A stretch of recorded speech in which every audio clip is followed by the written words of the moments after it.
What is sleep and why it is important to sleep? Starting from a point where sleep was considered to be a state of suspended animation, very close to death. We often have conversations about, understanding things beyond medicine helps us understand our own human systems a lot better.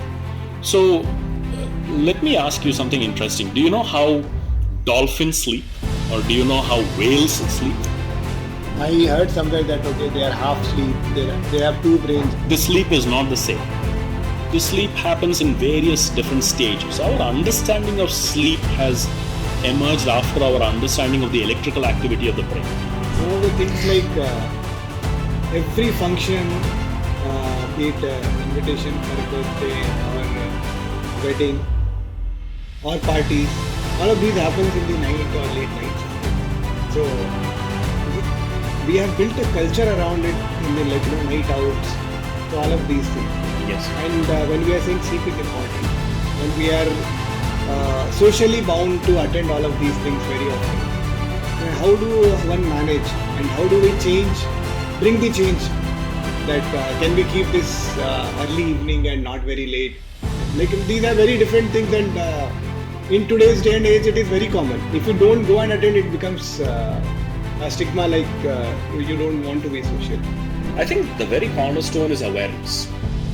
If we don't build an awareness of the importance of sleep and circadianness of the human body, people are unlikely to take their sleep seriously. Because how connected the world is, my patients have to work according to their clients' timings, who are probably sitting in a completely different time zone. These days people are sleeping very late. Okay, they will see phone and all. 11, 12, 1 they will push. What are some of the implications which are happening? So when there is a lot of light, this is when you can see your prey. This is when you can go in for the hunt. Okay? And conversely, when there is no light, your retina are not stimulated, and therefore the hormones which are designed to keep you alert, their levels start dropping, and the hormones which are supposed to give you restfulness and sleep start kicking in. So when light levels drop, our physiology is built in such a way that our brain starts producing something called melatonin. Right. And this melatonin is a very important part of maintaining our circadian rhythm. Is there any difference of alcohol and caffeine with the sleep? Yes, absolutely. I think it's a myth that alcohol gives us good sleep. Right. I hear this from a lot of people that, I sleep well after a peg. No, I'm sorry to say this, but you don't sleep well after a peg. Your sleep architecture is destroyed after a peg. Welcome to India's first health podcast channel, National Health Diary. We are here to educate, advocate and ensure no health concern goes unnoticed. Our vision is simple yet profound, that proactive health choices are norm of society. Today's topic is sleep and importance of sleep. To talk about this, we have Dr. Ravi Chandra with us. Hello, Dr. Ravi Chandra. Hi. So, Dr. Ravi Chandra is a physician having special interest in sleep. He has helped more than 4,000 patients attain better sleep. He has a certification in sleep from World Sleep Society and also European Sleep Research Society. So, welcome to our podcast channel, sir. Thank you, Ashutosh. Yeah. So, as you know that today's our topic is sleep. So, to start with, I want to know what is sleep and why it is important to sleep. Right. That's, of course, the most important question. And you see, sleep is, what we need to understand about the history of sleep is a lot of changes in how we define sleep has happened over centuries.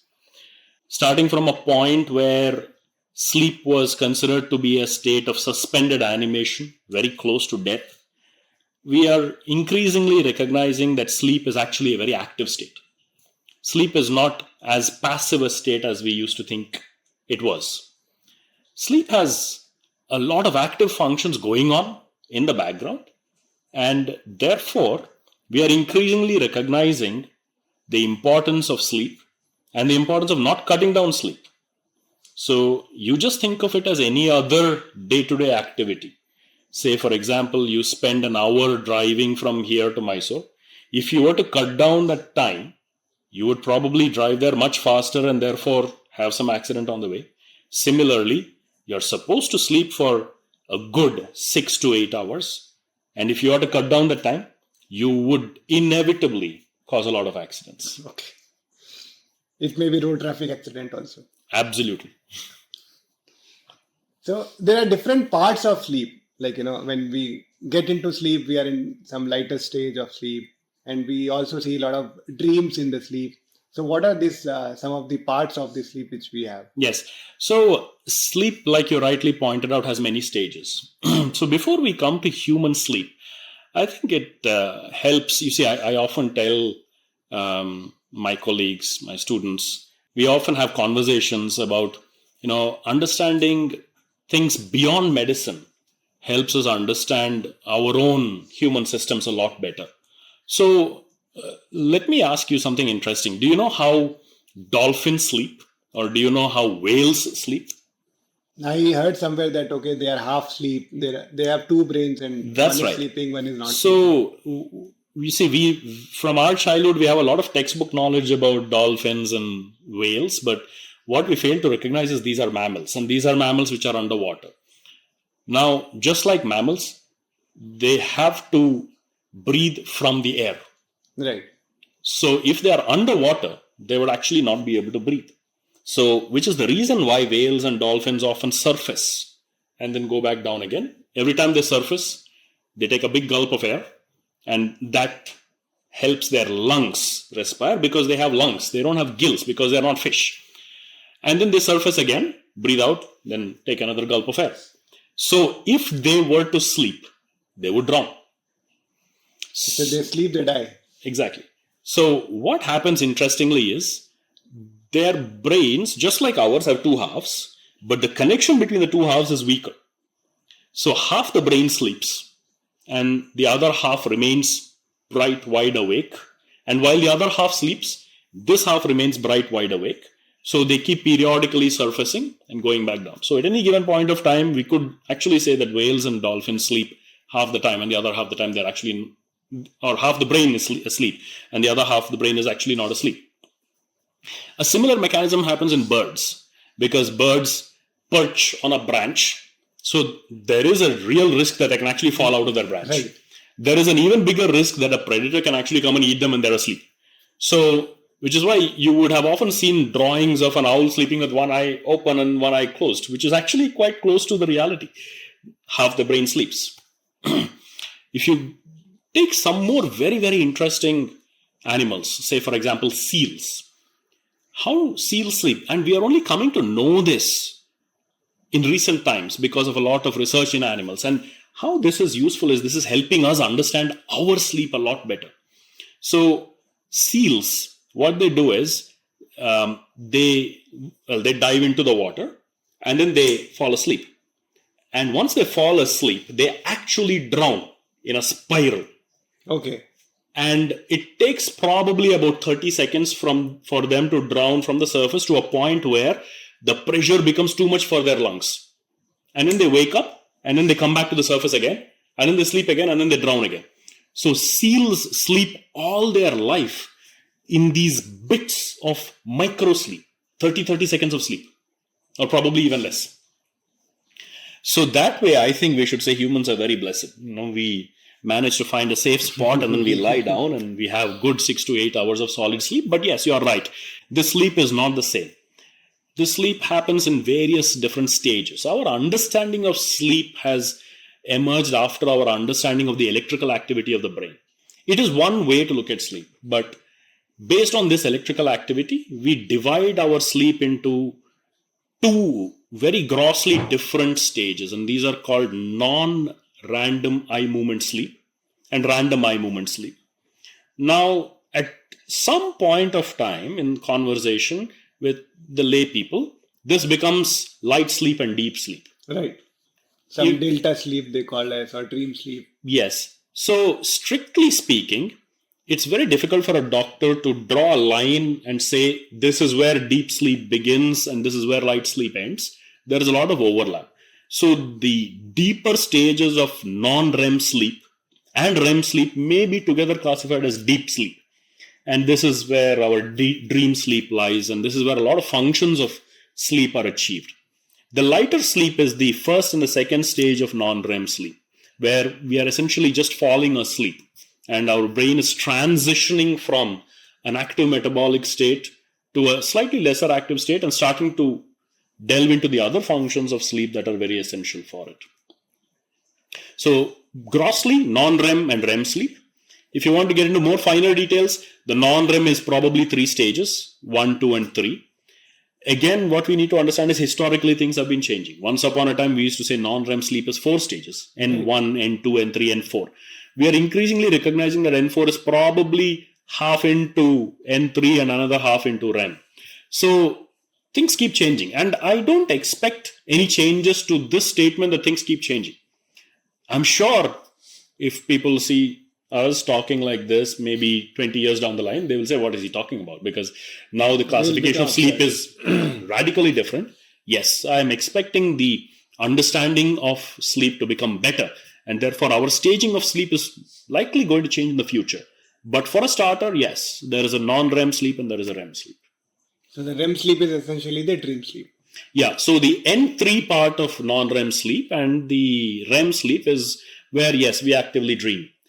It's not that in the other stages we don't dream, but those stages are probably shorter.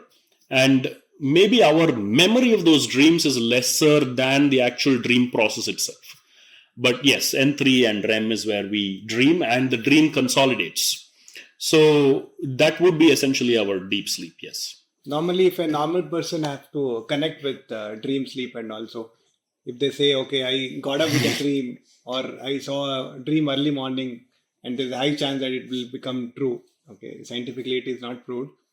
But what they see in the, so what do you, how it can be connected is morning, if they are seeing the dream, that means the morning what they were in the REM sleep. Yes. So again, you see what happens is as soon as we sleep, we don't directly go into REM sleep. Okay. By and large. Now, I know this statement is a generalization and it may not be true. Why I say it may not be true is our sleep is like our fingerprint. Our sleep is like our DNA. Every single person's sleep is different. Okay. Which is why as somebody working in sleep, it becomes very challenging to look at somebody's sleep report and say yours is a normal sleep, because there is nothing like a normal sleep. You know, your sleep is different, my sleep is different. I need to have understood the way you slept all the way from your childhood to understand whether your current state of sleep is any different from your childhood sleep, and therefore is there any disease process going on which is altering it. Having said that, there are some rules, some thumb rules. And these rules are generally we enter into non-REM sleep, and from there, individual to individual basis, people enter into deeper sleep, N3 and REM sleep at different time points. The usual consensus is it generally takes about, say, anywhere between 3 and 5 hours for a person to enter into deep sleep and REM sleep. And after that, we start cycling between this REM sleep and a little more superficial sleep. So once we start the cycling process, I think our sleep cycle is established. So if you were to meet somebody, or if you were to speak to somebody who says, I just get about 4 hours of sleep in a day, which is in itself a pandemic plaguing today's population, Okay. Short sleep pandemic. And so we will inevitably understand that this person is not probably getting sufficient sleep for them to have gone into a sufficient amount of REM sleep. And REM sleep has its own beauty as well as its own functions. So, stopping short of REM sleep is essentially trying to cover the distance from Bangalore to Delhi without putting petrol even once. You will probably not succeed in the very long run. Right. But it has been celebrated these days that, okay, Narendra Modi, Shah Rukh Khan, all of these successful people are sleeping less than 4 hours and they are able to function really well and being successful in their life. Yes. What are your thoughts about it? So, Yes, so it becomes a little difficult because you brought up our prime minister, and I have to be very polite and not insult anybody here. But what we need to understand is, yes, at the very outset, a short sleep is probably not healthy. Now, having said that, with due respect to officials in high places, uh, they unfortunately are in such a high stress job that they probably have to sleep shorter in order to be able to achieve something. But again, having said that, let me emphasize on this that during the developmental stages of life, if people do not get sufficient amount of sleep, then the developmental endpoints are not met. The brain doesn't reach its developmental goals. And therefore, first thing I will mark outright is children should get a good amount of sleep. And by a good amount, I mean children anywhere between 8 to 10 hours of sleep. Again, it varies from age to age. Newborns probably sleep for 16 hours a day. And, Okay. Yeah, we slowly, see all the time they are sleeping. yes, Yeah. slowly as they grow older and older, by the time they reach 2 years, 3 years, they start sleeping less. And by less, I mean they still manage to get about 10 to 11 hours of sleep. Right. Slowly, by the time they reach about, say, fourth to fifth standards, that is when they start getting about 8 hours of sleep. Or that is when they should ideally get about 8 hours of sleep. Now, again, in this, there is an interesting paradox in that there are some people who are naturally early people, and there are Right. some people who are naturally late people. Right. Now, increasingly, I have noticed, because I have children, and therefore, I'm also now sensitive to the schooling process in India. So I have noticed that schools are somewhat sensitive nowadays, especially at a nursery, at a KG level. I've often seen schools that, we have an early batch and we have a late batch. So if your child is an early child, you can put your child in the Okay. early batch. And if your child is a late child, you can put your child in the late. I didn't know there is a such facility available in India. Well, I understand the sensitivity to it is less, but increasingly people are getting sensitive to it. So that is one great change that I'm seeing. And I think we should be sensitive to it, not merely at a nursery LKG levels, but right through life. Even the high school, college. Right through life, Office. because there are early people and there are late people, and that is your fingerprint, which is what I've been speaking about. You cannot change it. So now coming back to this thing of what happens to people who sleep less. Well, inevitably, at some point of time, it will take a toll on their health. Much as I don't wish it for any of our high-functioning individuals in the administration and the politics of our country, I do sincerely wish that people pay attention to this fact that sleep is essential, and a good amount of sleep is absolutely the cornerstone of health. Like I told you in the very beginning, sleep is not just a passive state where you lie down and relax your muscles. A lot of active things are going on. Memory consolidation goes on in sleep. Your immune rebuilding goes on in sleep. Muscle repair goes on in sleep. Any damage repair happens in sleep. And if you skip this, imagine what were to happen if all this wouldn't happen. So Imagine- this important function will be lost. Imagine if memory consolidation doesn't happen. You see, this is the precise reason why people, say college students who do all-nighters to try to study all night and try to reproduce things the next day in the exam, probably don't do all that well, because they did learn a lot, but it didn't consolidate in their memory. Maybe they'll just be able to pull off the exam, but you ask them what they read that night, say 3 months later, and they may not be able to reproduce it because that memory hasn't consolidated. So I think these are very important aspects of sleep that we need to consider. Some of the things like every function, be it invitation for a birthday or a wedding or parties, all of these happens in the night or late nights only. So we have built a culture around it in the night outs. So all of these things. Yes. And when we are saying sleep is important, when we are socially bound to attend all of these things very often, how do one manage and how do we bring the change that can we keep this early evening and not very late? Like these are very different things, and in today's day and age, it is very common. If you don't go and attend, it becomes a stigma, like you don't want to be social. Absolutely, that's a great question, and of course, it goes a little beyond my ability as a doctor to be able to advise on how to organize these things. But I think the very cornerstone is awareness. Okay. If we don't build an awareness of the importance of sleep and circadianness of the human body, people are unlikely to take their sleep seriously. I read a very, very interesting article, and I often quote that article. It starts off with time is one of the most political tools ever created. Okay. Now, we don't feel the impact of that so much over here because we are in the tropics and we have pretty much equal daylight and equal nighttime, and our shifts are lesser. But increasingly, we are recognizing that these shifts are very, very important. In other words, if none of us were to have watches and alarm clocks, and let us say that we don't have too much interference from lights, whatever source they be, what time would we sleep at and what time would we naturally get up at, as and when we are triggered by the natural sunlight? And that would be a natural circadianness of our life. And it's very essential to try to stick to that. Slight variations here and there are acceptable, but not too much. So where time becomes a political tool or an economic tool is when we say the office starts at 8 and finishes at 6. So let us say our latitudes were a little higher up.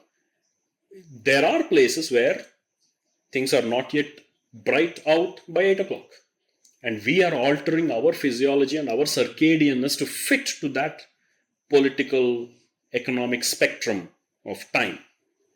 Which is why such a huge debate is going on in the United States about the importance of daylight savings and why we need daylight savings, and is it really essential to have daylight savings. And while I will not take sides on this, I will definitely say this much, that increasingly we are shifting away from physiology to what is economically better.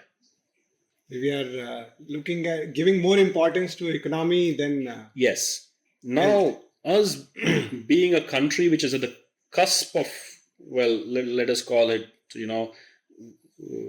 people would prefer to call us, the next superpowers or whatever. I think it's very essential for us to recognize where developed countries went right. But at the same time, I think it's very essential for us to recognize where they went wrong.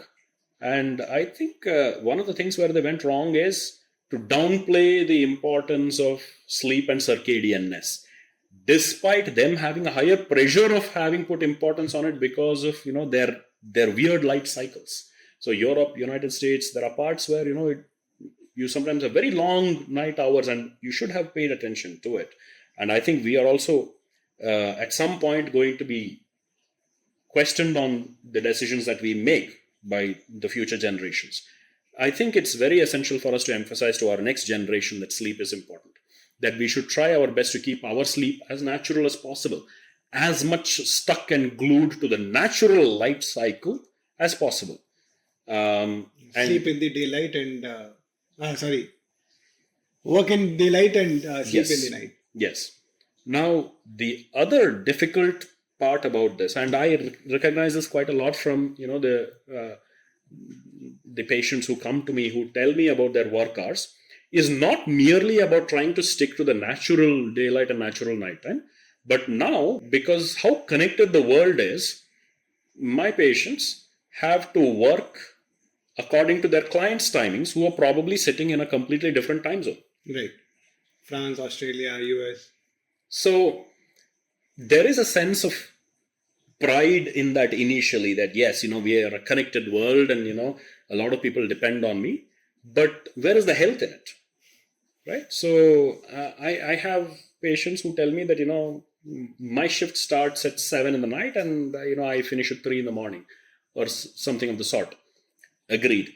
And then what happens to your sleep? So you see the sleep inevitably spills over. And then do you still get a natural normal sleep when it is bright out? No, because our hormonal systems, irrespective of what it is, are bound to respond to daylight changes. Right. Even with our eyelids closed. Now, our eyelids are not perfect 100% blinds. So there were to be any light impinging on your retina, even the minimal, it is going to trigger hormonal systems. It is going to send in a rush of cortisol, and things will start working at the natural time when they're supposed to start working.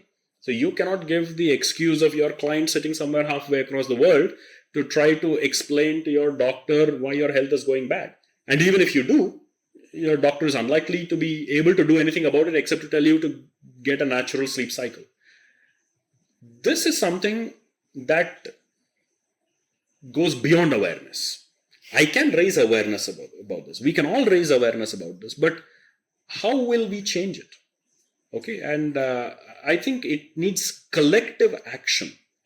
It needs collective action from individuals sitting at all levels of hierarchy, both in companies as well as in administration, to try to emphasize to people that, your health is dependent upon your sleep, and therefore, irrespective of where your client is, I think you should first pay importance to yourself. So, sir, these days people are sleeping very late. Okay, they will see phone and all. Till 11, 12, 1 they will push. What are some of the implications which are happening because of these? Right. So that's a great question, and this is something that we often try to sensitize the people who come and meet us about. So what we need to understand, and I have emphasized on this already, that we need to understand that there is a very close relationship between light and sleep. Let us go back to animal physiology, and now I'm not going to tell you about any animal, but I'm going to tell you about the most important animal, which is humans. We are animals at the end of the day. We have big retinas and we have forward-facing eyes. So in other words, we are kind of built like predators. Okay. Now, a predator has two very important aspects to its life cycle. One is hunting and the other is sleeping. Now, by and large, the way our eyes are built, some predators are designed to hunt at night. Some predators are designed to hunt during the day. Now, the predators which are designed to hunt at night have even bigger retinas, big pupils. Predators which hunt during the day have smaller pupils, but very pinpoint focused pupils and big retina, forward facing. So, when there is a lot of light, this is when you can see your prey. This is when you can go in for the hunt. Okay. And conversely, when there is no light, your retina are not stimulated, and therefore the hormones which are designed to keep you alert, their levels start dropping, and the hormones which are supposed to give you restfulness and sleep start kicking in. So when light levels drop, our physiology is built in such a way that our brain starts producing something called melatonin. Right. And this melatonin is a very important part of maintaining our circadian rhythm. So what we need to understand is when light levels drop, melatonin kicks in. And once melatonin kicks in, it starts to put into motion all our nocturnal functions. That includes sleep. And also all the important metabolic functions which I mentioned, which are supposed to happen during sleep. Now imagine if you were to stimulate your retina with artificial light at night. Obviously, your brain is not going to say, oh, this is not the sun, let me still try to produce melatonin. Your brain is going to say, this direct sunlight is about 6,000 Kelvin, your phone is producing about 6,000 Kelvin, that is equal to this, suppress melatonin and let me start producing other hormones which make me feel hungry, which make me more focused on the hunt, and the daytime functions start kicking in.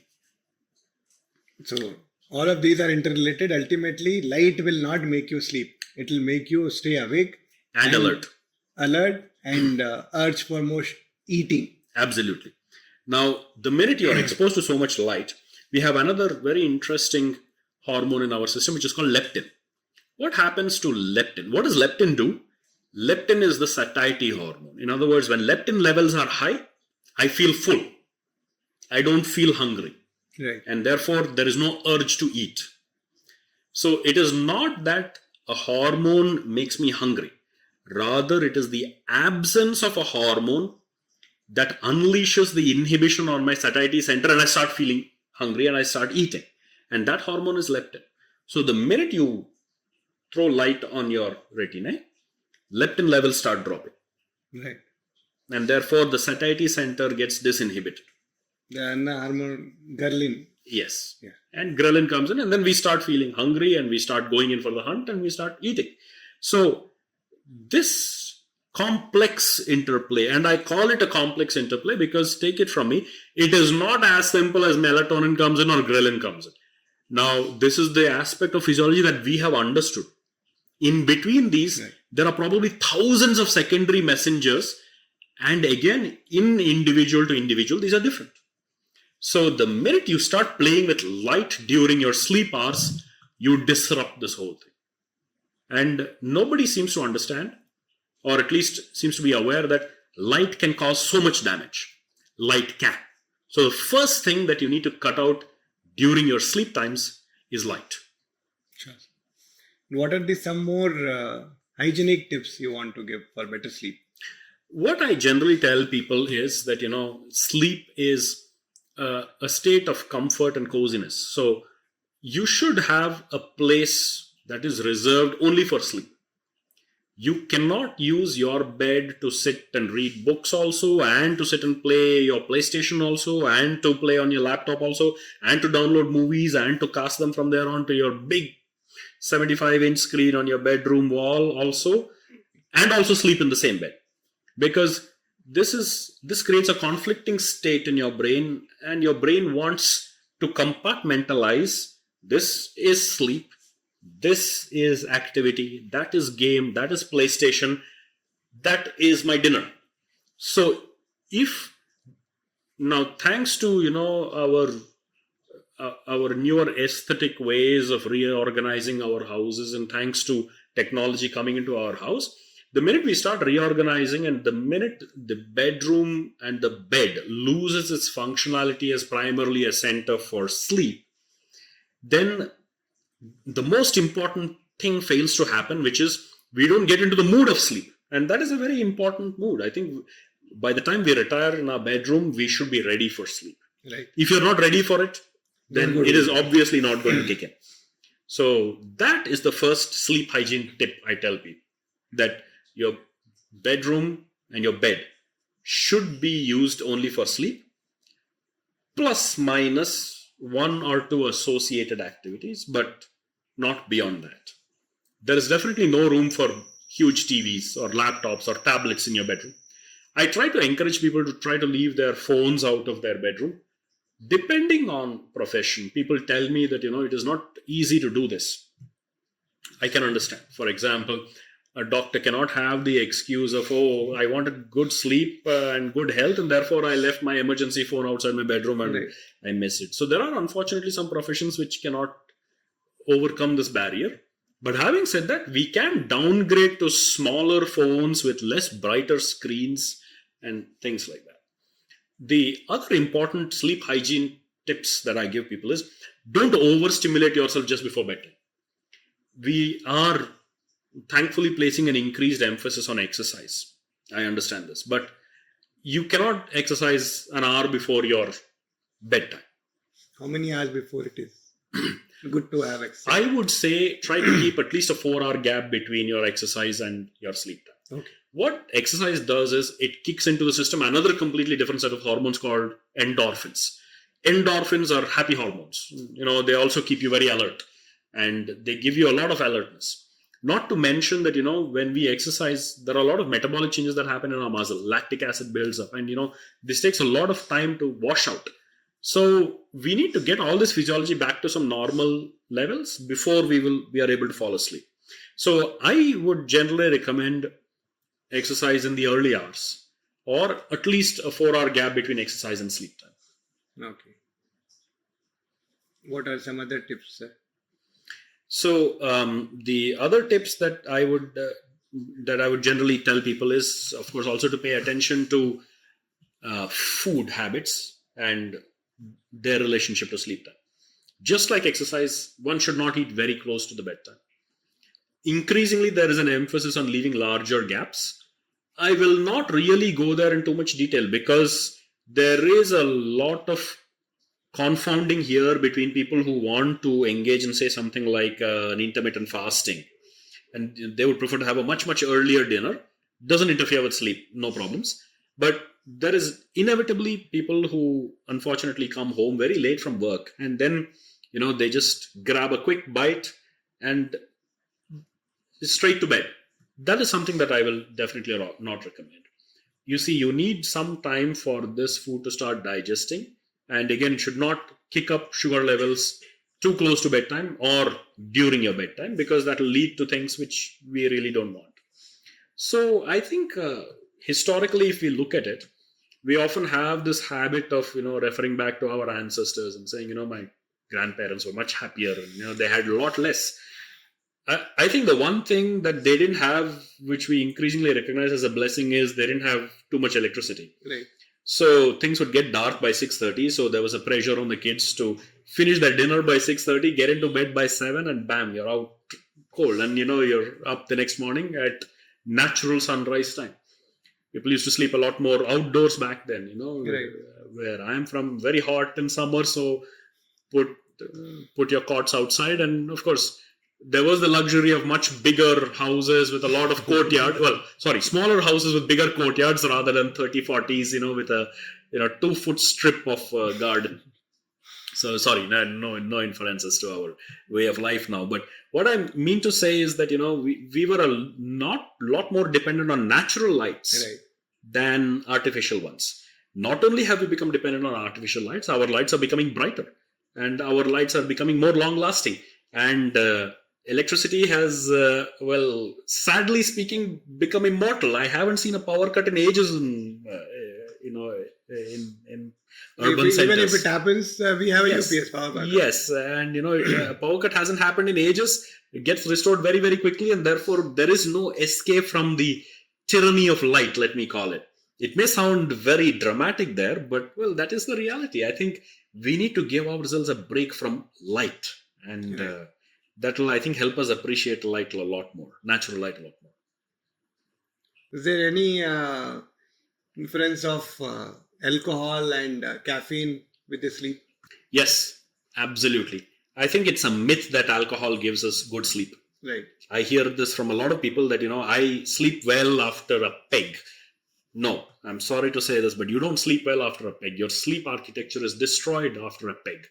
You spend a lot more time in N1, N2 sleeps, which is non-REM sleep that we were referring to. Your REM becomes much, much shorter and much more fragmented. And there is inevitably a fragmentation of sleep, and people generally tend to wake up after N2 sleep, unable to fall asleep again, and then sometimes it becomes so bad as to resort to another peg and then sleep again.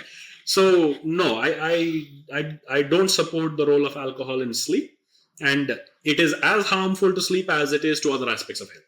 And I would go so far as to saying that many of its harmful aspects of health are a result of its harm to sleep.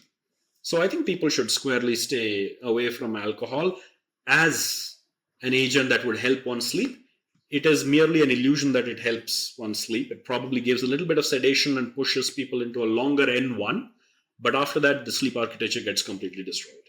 So the sleep is not completed after alcohol. That's right. And actually they will be feeling exhausted in the next morning. Absolutely. Because they don't complete that REM sleep. I often, when I have to explain to lay people about the role of REM sleep, ironically, because I tend to tell people not to use mobile phones, but I ironically give them the example of what would happen if, you see, most of us, what we do is we put our mobiles on charge at night, wake up in the morning and take the mobile out, and it's ready to use the whole day. So what I tell them is, imagine what would happen if you put your mobile on charge, remove the plug after 5 minutes, put it back in again, remove the plug after 5 minutes, put it back in again, remove the plug after 5 minutes. What would you eventually see in the morning? What you would really notice is, almost completely through the night, your mobile has been on the plug, and yet the battery is only 30% in the morning. This is precisely what happens to our body. REM sleep is the means by which our muscles charge themselves, recharge themselves. They relax completely, and all the toxins get washed out, and they're ready for the next day. If we do things which fragment this REM sleep, well, the next day when you look at your watch, yes, you spent 8 hours in bed, but you are just exhausted. Because the sleep was not consistent. and therefore your muscles didn't recharge properly because you didn't even enter REM sleep. What is sleep apnea and how common it is? Right. So now we are getting into the more technical questions, and I think it's very important to address this. So one thing I always joke about with my patients is we doctors have a great fascination for speaking in Latin and very, very long phrases so that nobody understands us. That's a joke. But yeah, the fact is the answer lies in the name itself, obstructive sleep apnea. Apnea means your breathing has stopped. Now, we have a definition for it. It should stop for at least 10 seconds. Now, if this happens during your sleep, it's sleep apnea. And if this happens because of an obstruction somewhere along the path going all the way from your nose to your lungs, then it is obstructive sleep apnea. So I think we can take it from there. We all sleep.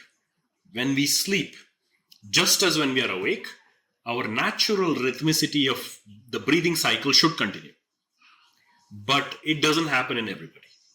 In many people, this breathing cycle interrupts. The breathing stops.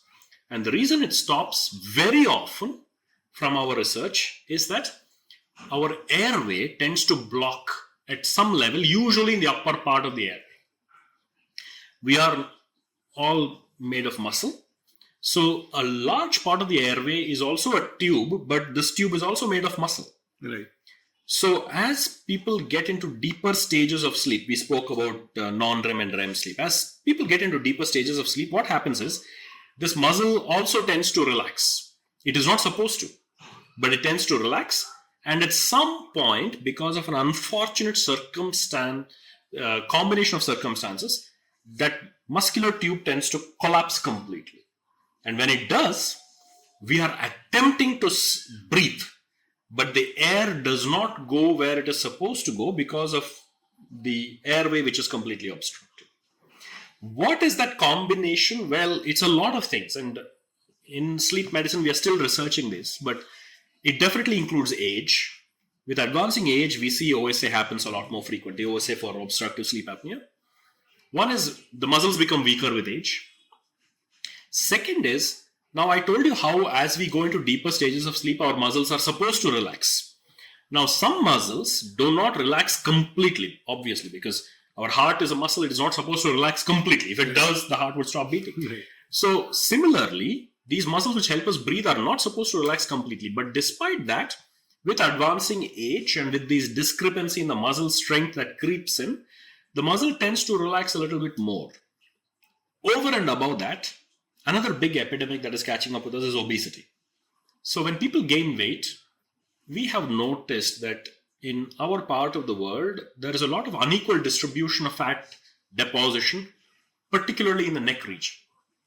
So what we refer to as a double chin is in fact nothing but fat deposition. Right. Now when we are sitting up, we can imagine it doesn't press on the airway, but when we lie down, because we become flat, the fat also tends to press on the airway.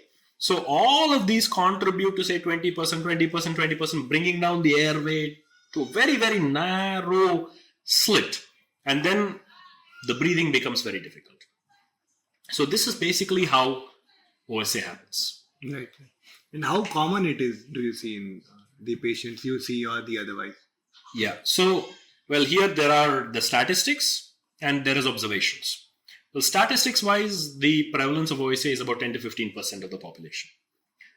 Observation wise, we see it a lot more frequently than that. And the reason for this discrepancy is, again, awareness. People are not aware of what problems they are facing. They are not even aware that these are problems, and therefore they rarely report themselves. Very often, people develop other issues like, say, for example, diabetes, high blood pressure, cardiac problems, strokes. And then they get referred here saying that, look, this person has a vascular issue. Maybe there is OSA running in the background. Can you screen for it? And then we screen for it. Very few people are aware that if I have OSA, my sleep is ineffective. Therefore, I am less alert during the day. I have a lot more sleep episodes during the day. There is excessive sleepiness during the day. I'm driving and I'm just dozing off. I'm not able to concentrate. I'm not able to focus. I don't feel refreshed. I've slept for nearly 10 hours. I've spent in bed, but I wake up in the morning and I don't feel that this sleep has restored me. And when this realization happens, that is when people come in. Very often, people take it for granted that once people cross a certain age, it's okay for them to doze off in a sofa while watching TV. It is not. Well, if we are definitely, on one hand, in today's world, we are talking about age reversal and remaining young and, epigenetics and our understanding of age, and people like Elon Musk are talking about, how we are going to be immortal in the future. But the understanding starts from here. If your muscles have aged to a point where they're unable to support your breathing, then there is a serious issue over there. And if you want to bring this back to a level of addressing age reversal, you have to start there. And I think that's very essential. Right. That means the OSA can make you look older. Yes. And the prevalence of OSA is also common as people age more and more. Okay. So, in other words, with technological advances, industrial revolution, we have increased our lifespans. But we have not addressed all aspects of this increasing lifespans in terms of a translation to quality of life. It's not merely okay to live for 80 years. We should, this may be controversial when I say it, but we should be able to live for 80 years as though we were 20 years old. There is no point otherwise. I think we will get there. And I think with realization, people will want to live with younger bodies. And one prime aspect that contributes to this is sleep apnea. And one prime disease that develops as a result of an aging body is sleep apnea. So it's both an effect as well as a cure. So I think once we start addressing it, in fact, people will start feeling younger. Sure. So my next question is link between obstructive sleep apnea and diabetes. Yes, there is definitely a proven link with a lot more evidence that is coming in day by day in that relationship between OSA and diabetes. Well, I think our first point was our understanding that diabetes is not merely a state of insulin deficiency, but rather a state of insulin resistance and a varying combination of insulin resistance and insulin deficiency. So the insulin resistance part of it is where OSA contributes. So you imagine somebody who sleeps an entire night without breathing adequately. The oxygen level, which is really supposed to be up here, suddenly on average switches down here. This is a stressful state for the human body. And under the stressful state, the body has to bring in compensations to try to use a lesser amount of oxygen to fulfill all its required active metabolic functions at night. And one of these very important functions is to metabolize and store or expend the energy that we have accumulated during the daytime. So if we have a lesser amount of oxygen, obviously the body is going to compensate and ration this towards the brain and towards the heart, which are more vital organs. So what happens to all that excess sugar that we have accumulated? It will get converted into one form or the other and get stored somewhere. Over and above that, this low oxygen state is stressful, like I told you, and therefore the body releases a large number of stress hormones, which will push the body constantly into a pro-inflammatory state. So individuals who have OSA are also have some degree of basal inflammation constantly and chronically going on in their body. And this pro-inflammatory state is an insulin-resistant state. There is no doubt about it. And that is how people slowly and steadily become diabetic and become more and more diabetic over time, especially when they are faced with the stress of lesser oxygen constantly every night throughout the year and throughout the years in their life. Okay. The sleep is also fragmented. That is leading them to consume more sugar and... Yes. So also what happens is because of this low oxygen state, like you rightly mentioned, the sleep gets fragmented.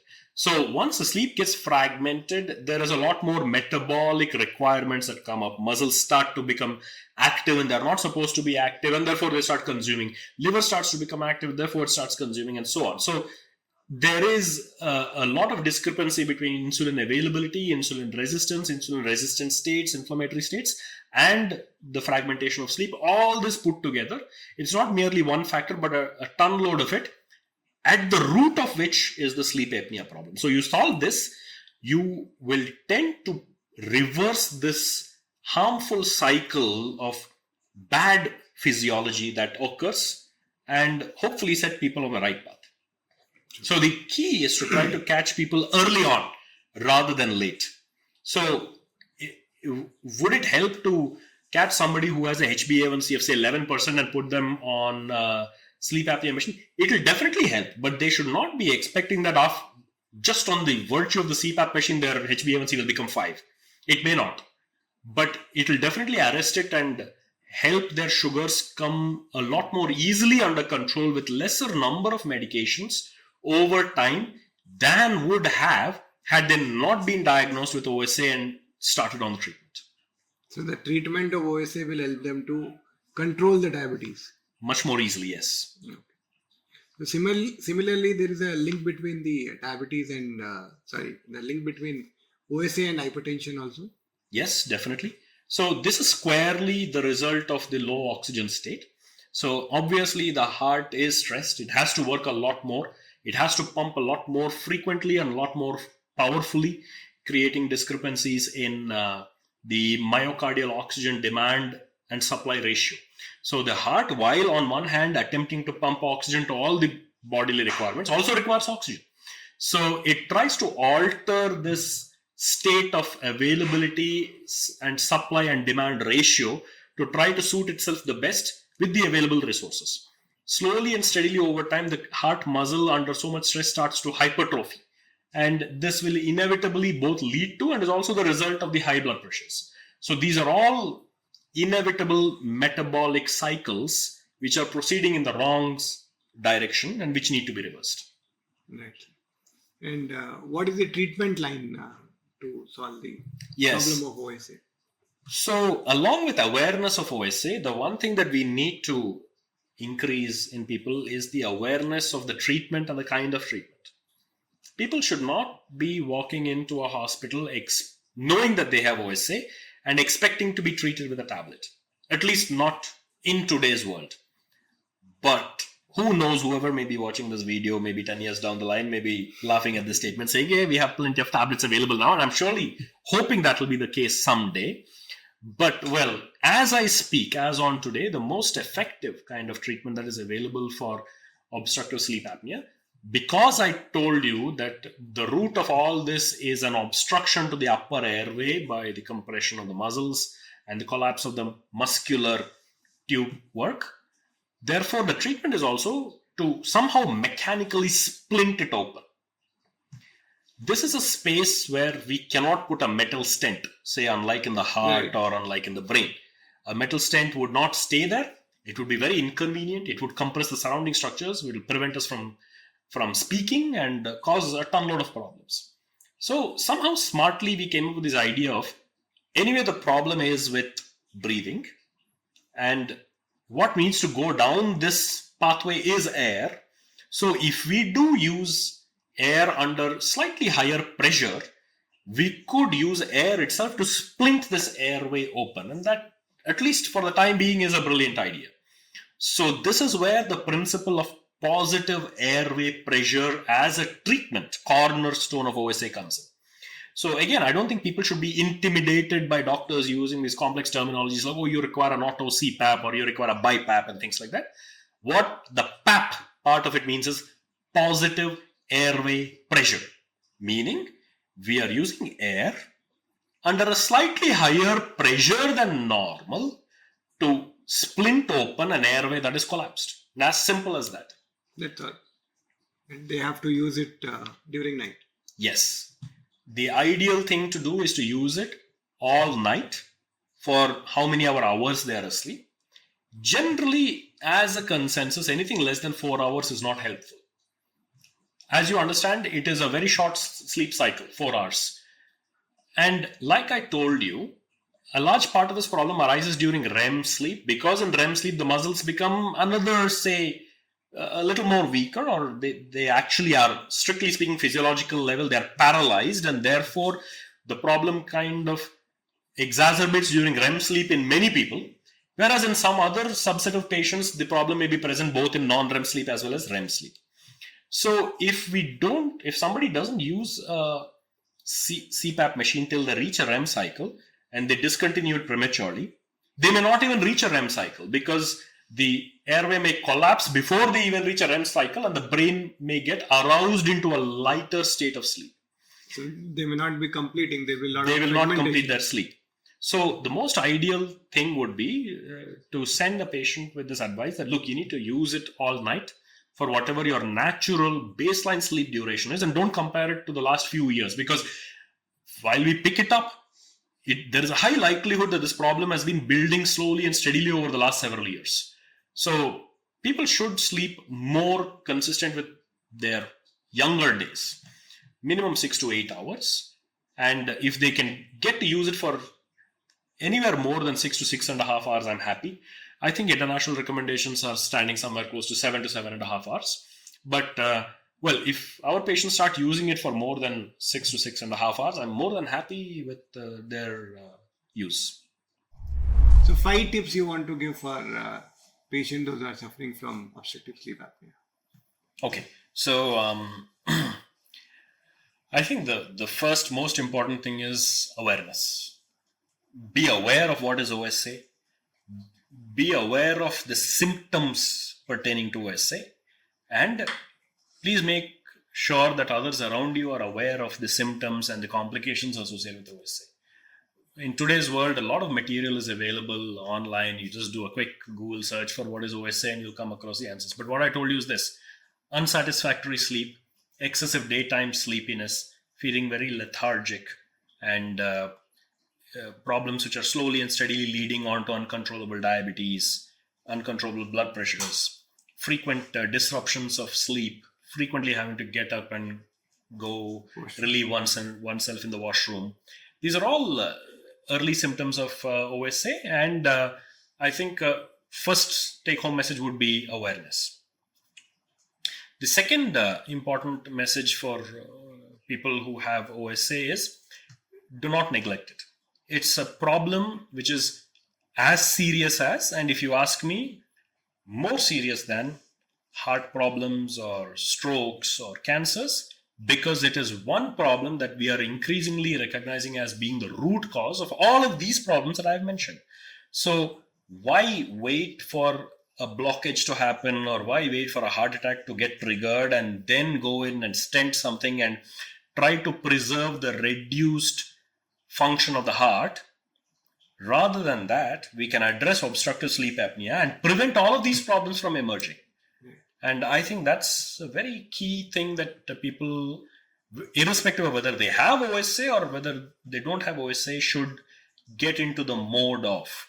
I think the future is all about preventive medicine. It's not anymore about secondary or tertiary prevention. It is about primary, and even one step before that, primordial prevention, where we prevent problems from happening. And in fact, we even prevent the risk factors for this problem from emerging. Right. And I think that's a very key thing.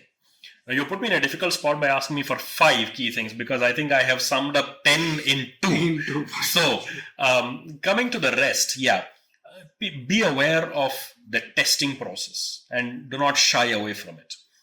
Do not feel intimidated when doctors tell you need to undergo a sleep study and we are going to hook up a lot of wires and lines and sensors and you have to sleep in a studio-like arrangement all night with a camera staring at you and infrared cameras, and we're going to keep a track of.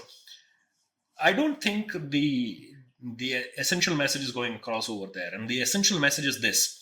Like I told you, we doctors like speaking in a lot of jargon, and the technical term for this is polysomnography. Somnos means sleep. Graphy means measurement and representation of this measurement. And poly means multiple. So what we are essentially doing in a sleep study is we are measuring multiple aspects of sleep. And we are trying to compare it to some known baseline to see whether this is normal or abnormal. So That is the essential key message that needs to go home. And if you want to detect problems in your sleep, we have to measure your sleep.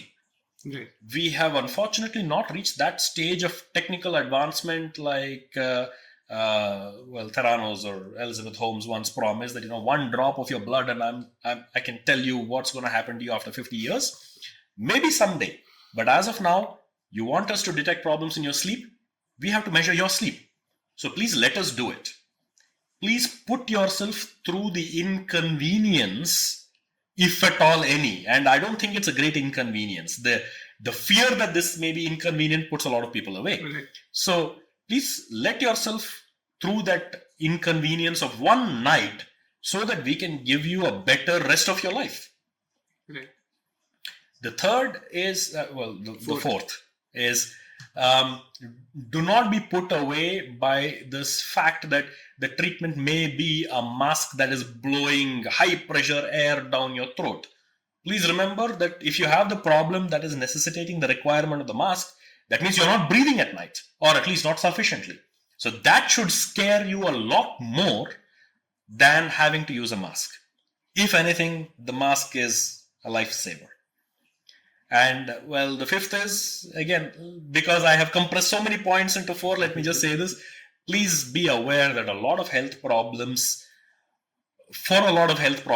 OSA is the cornerstone, something that triggers and propagates.